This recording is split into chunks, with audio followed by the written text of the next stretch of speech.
Hi everybody. Philip McGrath's my name. I'm the EH&S safety manager for Kedington's. Today I am going to do a presentation, a webinar presentation on working at height. The reason we're doing this is primarily because we have the CIF European Safety Week, which commences on the 25th to the 29th of October. Part of the safety week that Kedington's are running, we will be doing various types of activities, toolbox talks and other types of stuff. And part of that is to do the webinar. So again, as I said, this webinar is to do with working at height. I hope you enjoy the presentation, and we should start to do so.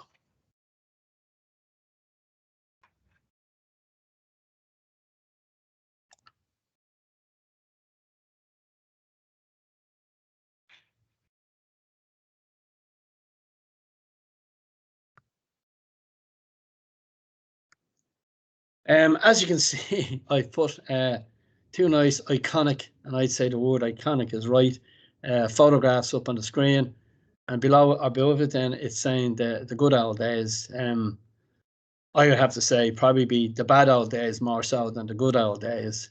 But nevertheless, these are iconic photographs, and it just kind of gives you the type of mindset that people would have been in many, many years ago when working at height. So if you look at the photograph to your left, to my left, I should say, you'll see guys sitting on a steel beam, and that was actually taken when they were doing the construction on the Empire State Building in New York.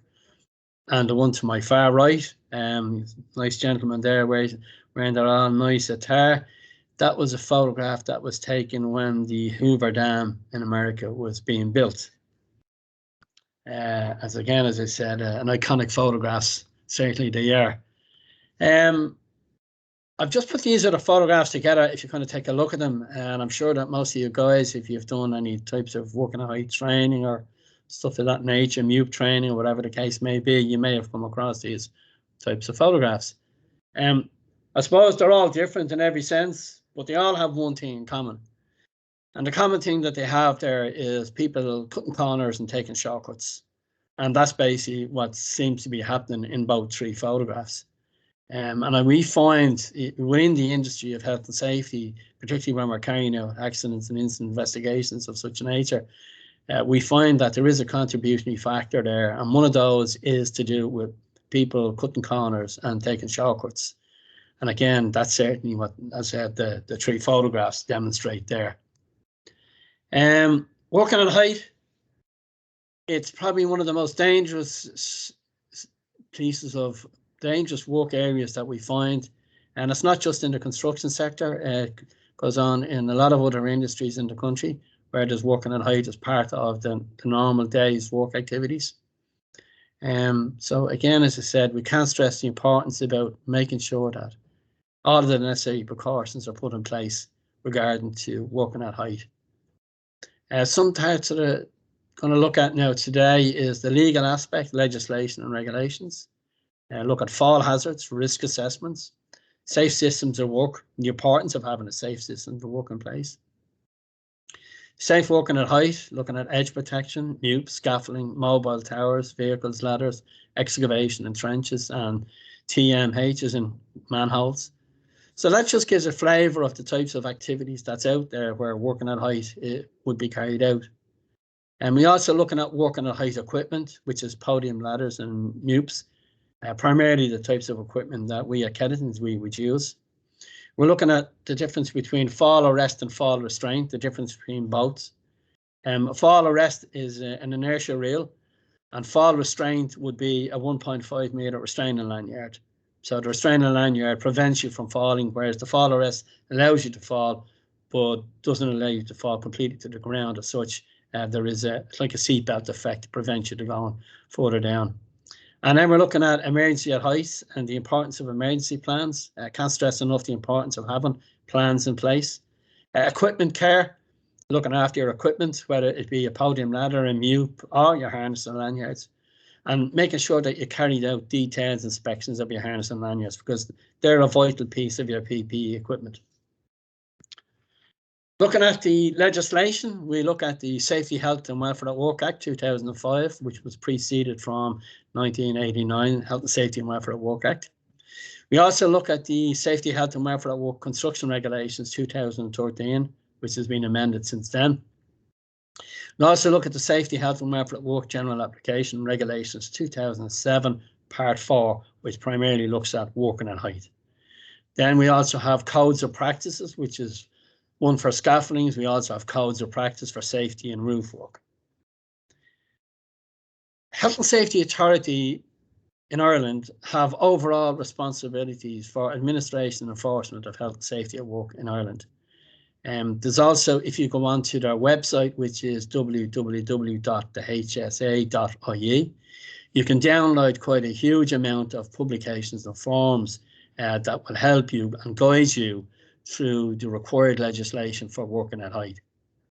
As well as it being the CIF Construction Industry Federation Safety Week, we also have the European Safety Week, and we also have European Framework Directives, which establishes general principles for managing safety and health, such as the responsibilities for employers, the rights and the duties of the workers, using risk assessments to continuously improve company processes, and workplace health and safety representation.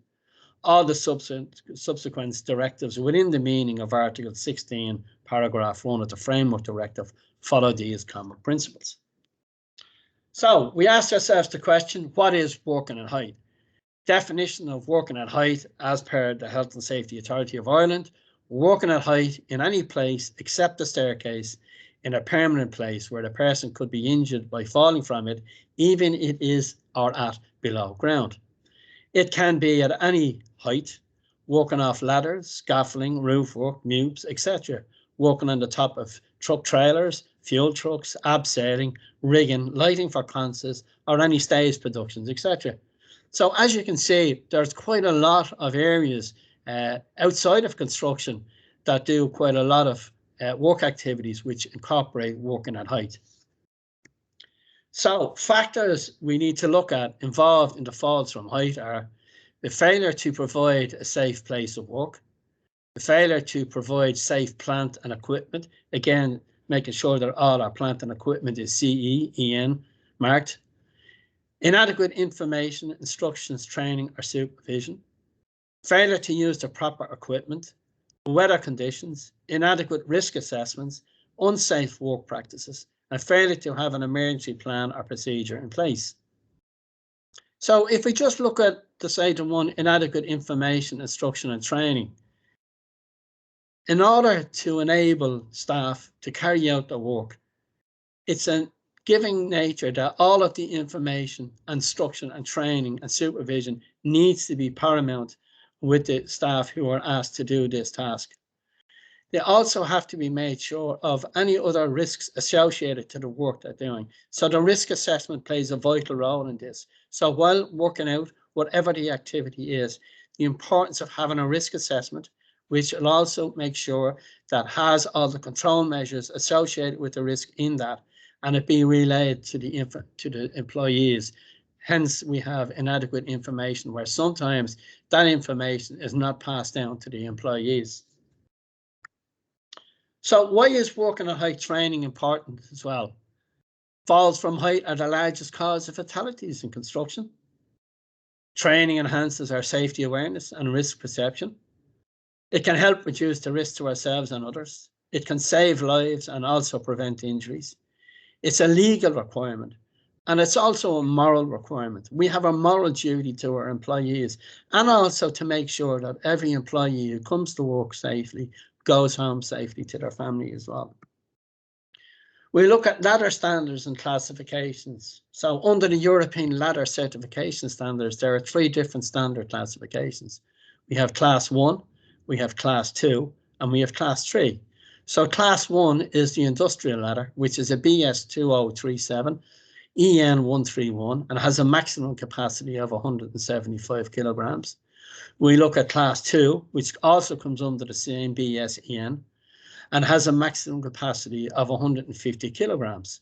And then we look at class 3, which is a domestic, again comes under the same BS and EN standards and has a maximum capacity of 125.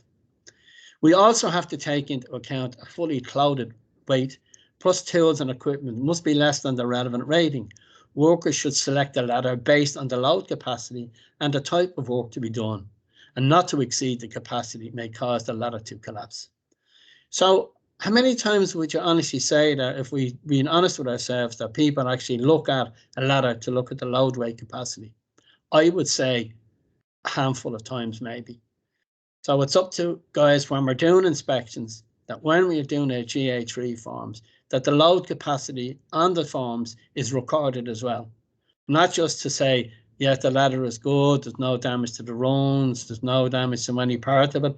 We also should be recording on our GA3 forms the load capacity as clearly stated on the ladder. And if it's not on the ladder, then we need to make sure that the ladder is taken out of service and make sure it's fully tested, send back to the manufacturers and make sure that they re-sign the ladder and give us the information that's needed to be put on, a tag to be put on the ladder, so we know what the weight load capacity is. What I've done is I've just kind of given you 3 types of ladders that would be most prevalent in Kedingtons that we would use. And they come in all various sizes, standards and shapes as such. But they all have the one thing in common. And one of the things in common, the most important thing, is the gate closure. So when people get up onto the platform area of the ladder, they need to make sure that they're actually engaging the gate, closing the gate on top. And the whole idea of that is because at some stage you may be moving around on the ladder and you may lose your balance. And by losing your balance, if the gate is not engaged, then the possibility of you falling down and injuring yourself can become quite high. As whereas with the gate, the gate ladder is closed off, then the less chance of you falling down and getting injured. So hazards associated with ladders: never step up a ladder on unstable basis, or never set a ladder up on unstable basis. Never attempt to repair a broken ladder unless qualified to do so. Avoid carrying loads up ladders, hoist up if possible, or if you have a colleague nearby, then just ask them to pass you up whatever tool it is that you need to use. Ladder rungs must be used as improvised ramps. When using metal or non-metal reinforced ladders, make sure there are no electrical hazards in the near vicinity. Secure all tools and material to prevent them from falling and injuring someone below. And again, as I said, always inspect the ladder before and after use. And that can be recorded on your weekly GA3 form as well. So, MUPS, hazards and risks. Types of hazards associated with working from MUPS: falls from height is one, falling objects or person, crushed injuries, electrocution, turnover of MUPS, ground collapsing, weather conditions, collision, people, vehicles and materials, catapult effects, equipment collapse or failure, and suspension trauma as well. So these are all the various types of hazards. And again, obviously somebody who would be trained in the use of all MUPS would have been given a very, very comprehensive training program by the MUP instructors in relation to the types of hazards and risks that can be associated when using this type of machine. So before use, the operator must do a pre-use and pre-operation inspection, ensuring daily and weekly 6 months GA1 inspections are completed. Check the conditions of the wheels, the tower boards, the guardrails. Look for leak in hydraulic fluids. Check structure, hoses, wiring and all component parts. Look out for overhead obstructions such as power cables, unstable ground, other equipment obstructions or personnel nearby. Always check your route and conditions and ground conditions, and avoid driving near or over services. Always have a spotter in place. In most companies now, spotter is an essential part of MUP operations, and it's important that the spotter is in place when the MUP is there. And should the case be that the spotter is gone away from his place of work, then the MUP operator needs to lower his machine and wait until the spotter is back in place. Only use on firm level ground, and make sure outriggers are used in accordance with the manufacturer's recommendations. And MUP should only be operated by trained and competent personnel. So, a conclusion. Always carry out a full inspection of equipment that you're going to use. Never assume that the last person who uses equipment did so. And we find that commonly when somebody's actually been working on a ladder or a MUP or something like that, they get down and they go away, and then somebody else will come along and say, my colleague is that they've been using this, it should be okay. Realistically speaking, no, that's not acceptable. You need to check the equipment as a different user. In areas where MEPs have been used, always ensure that a spotter is present. If the spotter leaves the area, lower the machine and wait until the spotter is back in position. And again, that's imperative that we do that. The machine operator ceases what he's doing, lowers the machine and waits until the spotter comes back, or until another spotter has been sent in to replace the spotter that's left. Never climb onto the mid rail or the high rail of a MUP. And we do find that from most cases that some people think that it's okay to stand on the mid rail or the high rail. It's not. The whole idea is to stay within the basket. If for any reason you can't reach or you can't get to the area that you need to do, you need to cease what you're doing. You need to go and speak with your foreman or your supervisor, and it needs to identify another means of access to where you need to get regard to carrying out the work safely. When using a podium ladder, always ensure that you're in the basket and that the gate is closed behind you so as to prevent you from falling. And from time to time, we see that some people think it's safe to stand on one or two of the ladder rungs before actually standing on the actual podium basket itself. That's not safe. That's not allowed. You're only supposed to stand in the basket area and that's it. If you're using a ladder that's too high for the job that you're doing, go and get a smaller ladder that allows you to stand on the platform area. When using a harness and lanyard, always use a fall restraint lanyard of 1.5. The whole idea of the 1.5 meter restraining lanyard is what it says, is to restrain you from movement whatsoever and just allow you to move freely within the basket. That's all it's supposed to do. When you start going into inertial rails and stuff like that, it has a way of allowing you to stand up on mid rails and high rails. So it's imperative that 1.5 meter lanyards be removed instead of the fall arrest lanyards. When in doubt, always consult with your manager foreman for any part of the operation that you're doing, for any area that you're working in where you're working at height. If you have any safety concerns, always consult with your manager, your foreman, and always look and see, well, if you're doing things right, or if a new plan needs to be put in place, or particularly if there's a new risk assessment or a safe system at work that needs to be adopted, then it's always worthwhile to speak to the manager and foreman before you do any operations, before you carry out something that is unsafe. Two things we always try to instill in our staff is, one is don't take chances and don't take shortcuts. As I've stated previously on earlier slides, we find that when we carry out investigations into accident incidents, we always find that either someone taking chances or taking shortcuts as a contributory factor to how people get injured. And again, I say it's not worth it.